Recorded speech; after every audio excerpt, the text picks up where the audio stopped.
Film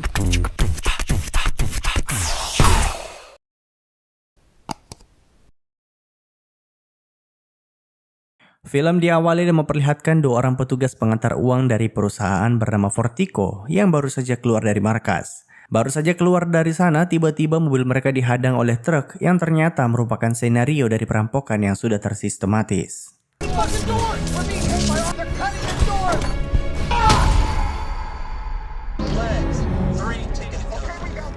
Film pun menunjukkan beberapa waktu kemudian, di mana seorang pria bernama Patrick Hills, si botak pemeran utama dari film ini, sedang melamar ke perusahaan Vertigo yang tadi kita lihat di awal film. Sang manajer perusahaan tersebut bernama Terry, cukup terkesan dengan pengalaman kerja Hills yang dahulu juga bekerja di perusahaan serupa, selama kurang lebih 11 tahun. Ia pun langsung diterima. Orange Delta Security was impressive. That was a good company.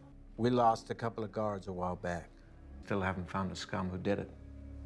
Hills kemudian dibawa ke ruang lain untuk bertemu rekan kerjanya yang memakai julukan Bullet. Jadi, para pengamanan di Vertigo ini semua menggunakan nama samaran, termasuk Hills yang dari sini kita akan sebut sebagai H. Singkat cerita, kemampuan lapangan H pun dites oleh Bullet, mulai dari kemampuan fisik, menembak, hingga mengemudi. Untuk lulus tes, orang-orang membutuhkan nilai 70 dan H lulus dengan nilai yang pas-pasan.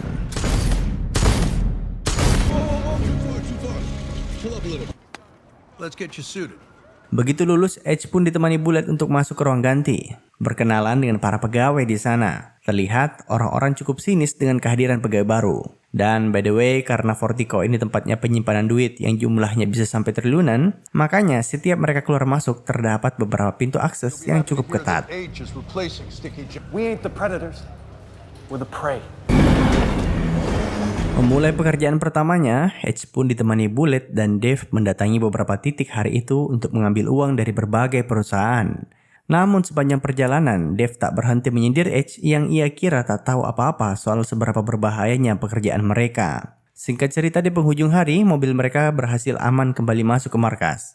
Untuk masuk ke dalam, mobil-mobil ini harus melewati beberapa pengecekan. Dan begitulah hari pertama kerja dari H. Maka dari itu, untuk merayakannya, Bullet mengajaknya untuk nongkrong bersama teman-teman lainnya. Namun sebelum keluar dari sana, terlihat H diam-diam mengawasi kartu identitas teman-temannya. Di tempat biliar, kembali H mendapat perlakuan yang tak mengenakan dari rekan kerjanya. Bahkan, John, si penjaga akses masuk utama di kantor, terlihat mencoba memancing emosi H, tapi yang ada dirinya malah dipermalukan. Let me buy you a beer. Anything else? Keesokan harinya, mereka kembali bekerja seperti biasa. Kali ini, Bullet sendirian pergi mengirim uang di sebuah kapal pesiar, sedangkan Dave dan H menunggu di mobil.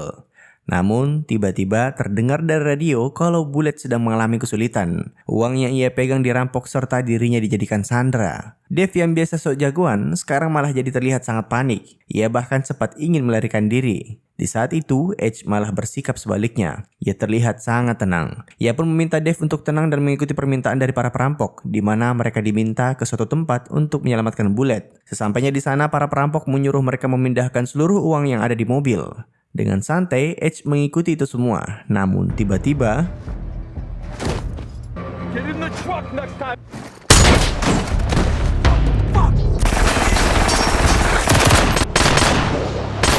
ketenangan H dalam mengeksekusi para perampok bisa dibilang luar biasa. Bahkan Dave yang tadinya sok-sokan hanya bisa terdiam.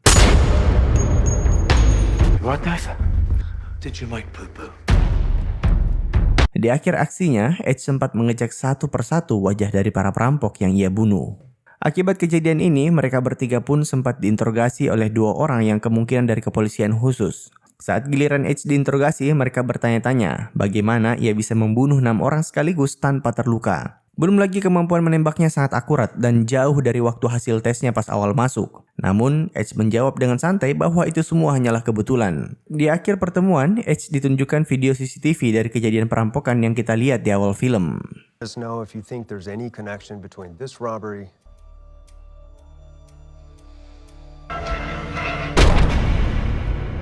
Keluar dari sana, Terry sempat menyampaikan bahwa ingin memindahkan H ke bagian front office. Karena menurutnya, orang yang habis membunuh bisa saja terkena penyakit mental jika diteruskan. Tapi pendapat sang manajer langsung dibantah oleh owner Vertigo yang sangat senang dengan kinerja H. Di lain sisi, dua orang tadi yang menginterogasi Edge pas keluar dari sana langsung menelpon bosnya dan bilang kalau benar Edge adalah orang yang mereka cari-cari. Si bos juga bilang kalau begitu biarkan Edge di sana karena kita sudah tahu alasannya kenapa, yang nantinya akan terjawab sendiri di pertengahan film. Loud and clear.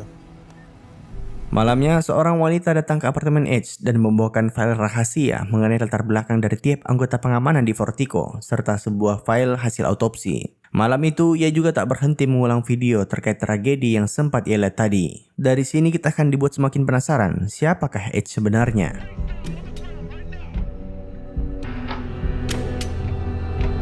Keesokan harinya saat masuk kerja, orang-orang di Vertigo tak lagi memandang Edge belah mata.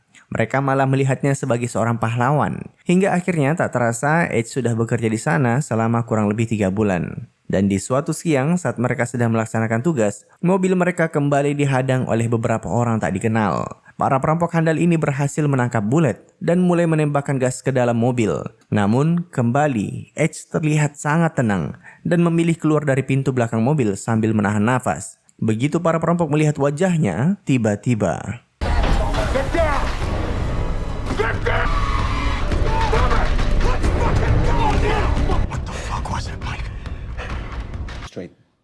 They just walked away. apa sebenarnya yang terjadi? Bagaimana bisa perampok bersenjatakan lengkap ketakutan saat melihat Edge? Makanya Terry sebagai manajer merasa ada yang janggal dengannya. Bullet sendiri saat di bar menceritakan kejadian tersebut ke Dave, di mana saat para perampok melihat Edge, mereka semua kabur, seakan-akan melihat hantu. Like he saw a dark spirit. He's a dark fucking spirit. Di lain sisi, kejadian ini membuat Edge semakin terkenal. Bahkan seorang pengamanan wanita bernama Dana langsung mengajaknya tidur bareng. Tapi tetap saja Edge terlihat seperti menyembunyikan sesuatu. Dan benar saja, malam itu tiba-tiba ia memaksa Dana ke ruang tengah dan tak segan-segan menodongnya dengan senjata sambil menginterogasinya. Terkait dari mana ia mendapatkan uang cash yang ia sembunyikan di rumahnya. Apakah ia bekerja sama dengan para perampok? Untungnya, Dana berkata jujur kalau ia mendapatkannya secara tidak sengaja karena kesalahan klien ataupun sistem di Vertigo. Dan selama ini, ia tak pernah bekerja sama dengan para perampok. Edge cuma memperingatkan, seandainya Dana tak berkata jujur, ia memiliki semua informasi terkait orang-orang yang ia sayangi, termasuk foto dan alamat orang tuanya di desa. I want you to understand. The table was a picture of your parents. And it's like good. Jadi, siapakah Edge? Untuk menjawab pertanyaan itu, film pun membawa kita ke masa lalu. Kira-kira 5 bulan yang lalu, Edge terlihat sedang siap-siap menonton pertandingan basket bersama putranya yang bernama Doggy. Saat akan menaiki mobil, tiba-tiba ia mendapat telepon dari anggotanya bernama Mike. Dan Mike adalah perampok yang sempat kita lihat tadi. Nah, siang itu Mike bilang kalau operasi mereka agak kacau karena salah satu anggota tim mereka terkena kecelakaan saat akan ke lokasi. Ia membutuhkan bantuan bosnya, aka si Edge, yang kebetulan saat itu posisinya tak jauh dari sana. Dengan terpaksa, Edge pun menyempatkan diri membantu anak buahnya. Begitu tiba di lokasi, Edge memarkirkan mobilnya tak jauh dari sana sembari ia turun pamit ke putranya berpura-pura akan membeli makanan. Siang itu, anggota Edge sedang berusaha merampok salah satu mobil uang milik Vertigo, dan Edge bertugas untuk memberitahu ke arah manakah mobil tersebut akan belok. Begitu tugasnya selesai, mobil tersebut tiba-tiba dihadang oleh perampok lain. Karena posisi putra Edge yang tepat di lokasi perampokan, membuatnya dipaksa turun dari mobil. Salah satu perampok nampaknya tak ingin ada saksi di TKP, dan memutuskan untuk menembak Doggy. Edge yang berusaha menyelamatkan putranya juga terkena tembakan. Right now. There you go. Thank you. Have a good one. Okay.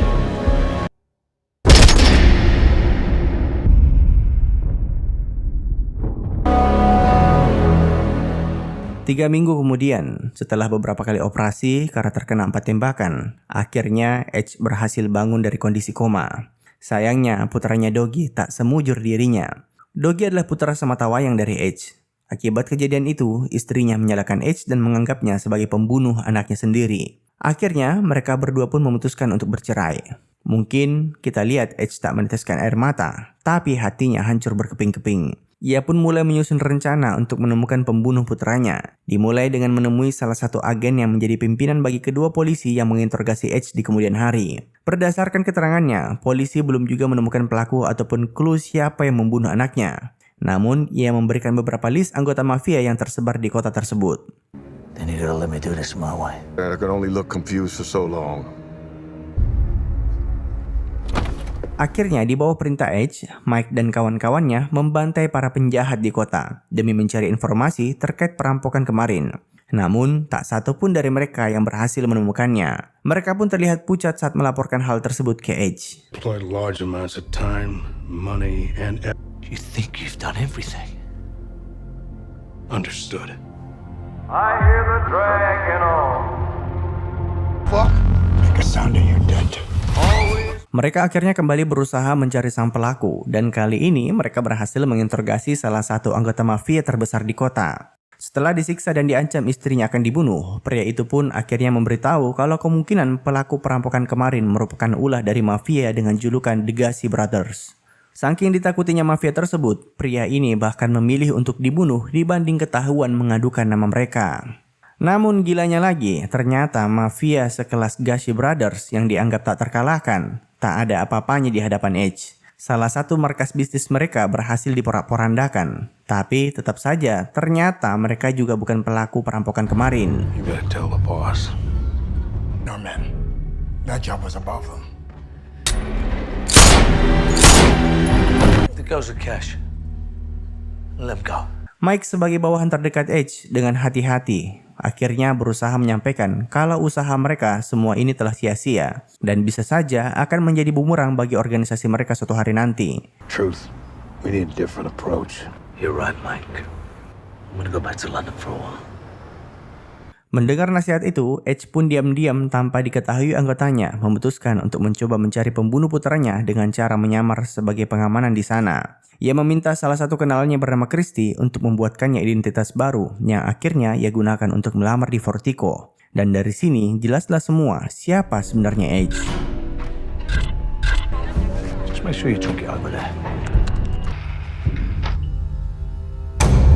Film pun kemudian menunjukkan beberapa orang mantan anggota militer yang sedang berkumpul membahas tentang betapa membosankannya kehidupan mereka. Grup ini dipimpin oleh pria bernama Jackson, dan sejak pensiun dari militer, sehari-hari ia bekerja sebagai satpam di mall. Di tengah perbincangan, seorang anggota mereka yang sehari-hari bekerja sebagai kepala pengamanan seorang pengusaha bercerita kalau uang lemburnya belum juga dibayarkan. Setengah bercanda, ia mengatakan ingin merampok uang bosnya. Tapi ternyata perkataan itu dianggap serius oleh teman-temannya dan akhirnya mereka melakukan perampokan tersebut. Incoming. Molly, come. Even split. Sayangnya hasil curian mereka tak sebanyak yang diharapkan. Dari sinilah akhirnya mereka mencoba mencari target yang lebih besar. Dan tak lain adalah truk pengantar uang. Menggunakan koneksi orang dalam, mereka berhasil mengetahui pergerakan dari truk yang ingin mereka curi. Dan dari sana, operasi berjalan dengan sangat lancar. Hero, it's not your money. Show me your fucking hands, White. Put your hand behind. Just yet. Rhythm is normal. Be smart. Fantastic. Thank you. Film pun menunjukkan beberapa waktu kemudian, saat setelah pesta perayaan ulang tahun dari Jack. Mereka kembali berkumpul dan Jack kembali memberitahu anak buahnya kalau mereka akan ada proyek baru. Serta kali ini truk pengantar uang yang mereka incar nilainya 6 kali lipat dibanding yang kemarin. Tapi dari mana Jack bisa tahu semua ini? Ya, dari orang dalam yang tak disebutkan namanya. Ia bilang kalau orang dalam ini juga merupakan mantan anggotanya sewaktu di militer dahulu.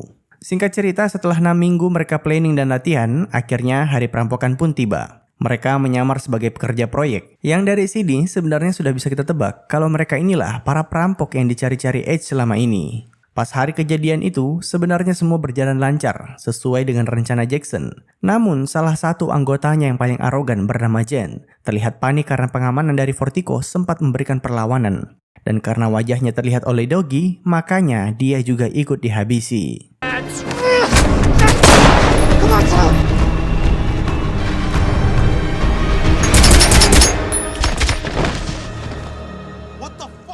Setelah merampok, Jackson dan anggotanya vakum tanpa bergerakan kurang lebih selama 5 bulan. Dan kali ini mereka kembali berkumpul karena akan kembali melakukan aksi perampokan besar-besaran.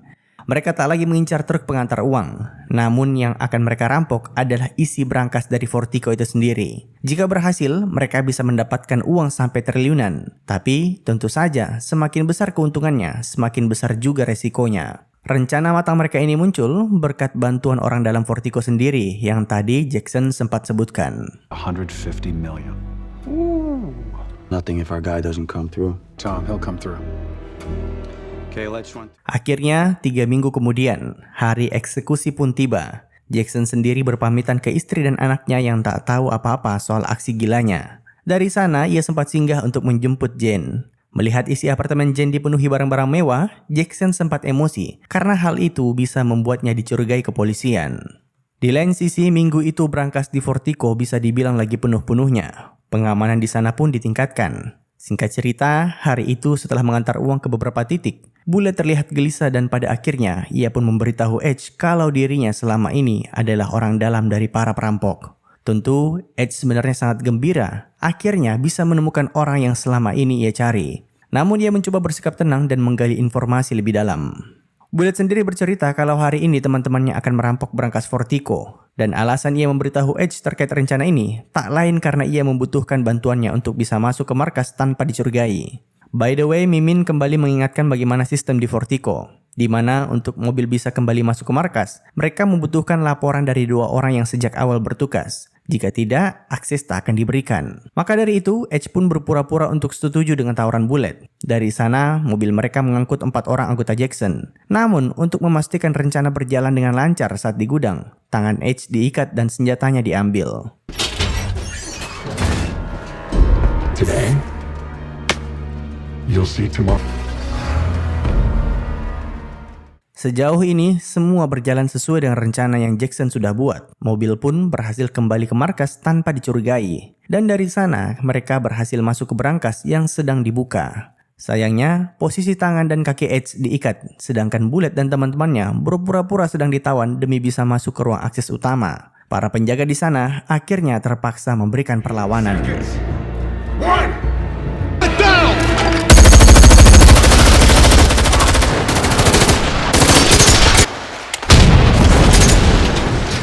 Sekalipun Jackson dan kawan-kawannya mengenakan pakaian anti peluru, bukan berarti mereka sepenuhnya aman dari tembakan. Salah seorang di antara mereka pun tumbang. Tapi misi berhasil, di mana pintu akses agar mobil utama mereka bisa masuk ke markas berhasil dibuka. Dan di saat mereka sibuk memindahkan uang, disitulah akhirnya Edge memulai aksinya. Then join 3 in the truck.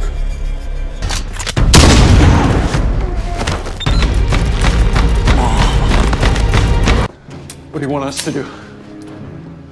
Edge juga mengambil pakaian yang musuhnya tadi kenakan. Berkat penyamarannya, ia berhasil membunuh satu lagi anggota Jackson. Setelah itu, ia diam-diam memasukkan HP ke salah satu tas uang di dalam mobil.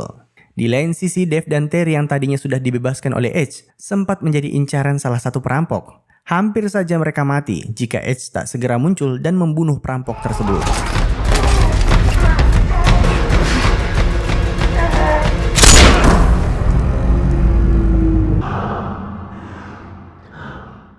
Tapi, sayangnya, akibat pertarungan barusan, kaki Edge sempat terkena tembakan dan terluka parah. Sedangkan di luar sendiri, saat ini sedang terjadi perlawanan antara perampok dan pengamanan yang tersisa. Terlihat, Dana dan teman-temannya berhasil menahan Jackson untuk kabur. Tapi, yang mereka tak perhitungkan sama sekali adalah Bullet yang tiba-tiba muncul dan menembaki mereka dari belakang.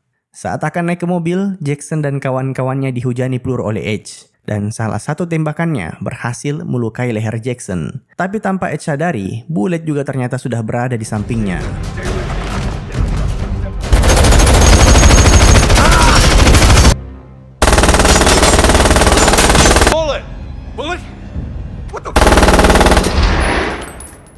Nah, dari sini tersisa Bullet, Jackson, dan Jane. Namun, bagaimana mereka akan kabur? Ternyata, menggunakan mobil baja Fortico, mereka berhasil menembus barikade polisi. Dari sana, mereka mengarah ke sebuah gedung yang mereka sudah rancang agar polisi tak bisa mengikutinya. Sesampainya di sana, tas-tas uang tersebut dipindahkan, sedangkan luka Jackson terlihat semakin parah. Sebenarnya, beberapa hari sebelum eksekusi, Jackson dan anggotanya sempat membuat perjanjian, di mana jika hanya ada satu orang yang selamat dari perampokan ini, dia harus merawat keluarga dari teman-teman yang ditinggalkan dengan membagi uangnya. Tapi, Jackson terlihat khawatir jika yang selamat itu adalah Jane, karena ia terkenal egois dan tak beradab. Dan benar saja, bukannya membantu Jackson melarikan diri, ia malah membunuhnya. Okay, I'll get the boss.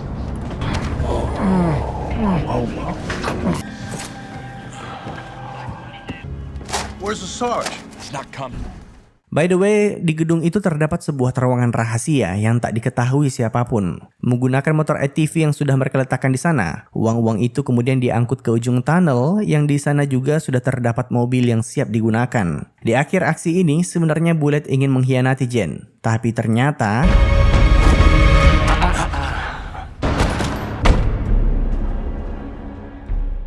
dan rencana pelarian itu pun berhasil. Tak satupun polisi yang berhasil melacak keberadaan Jane. Malam itu, sehabis mandi, Jane yang lagi asik minum-minum, tiba-tiba dikagetkan dengan dering telepon dari salah satu tas uang miliknya. Dan ternyata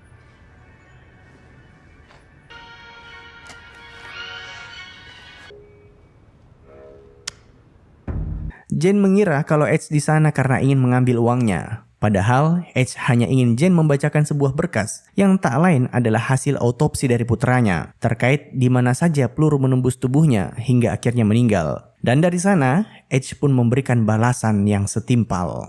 Still read this. Bullets A1 and A2 enter the right lung. Lungs. His name was Dougie.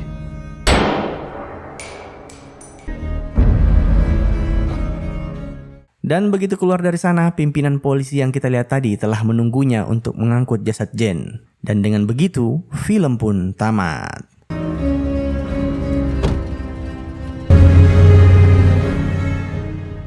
Terima kasih telah menonton. Sampai jumpa di film selanjutnya. Jangan lupa komen, like, dan subscribe. Terima kasih, sampai jumpa.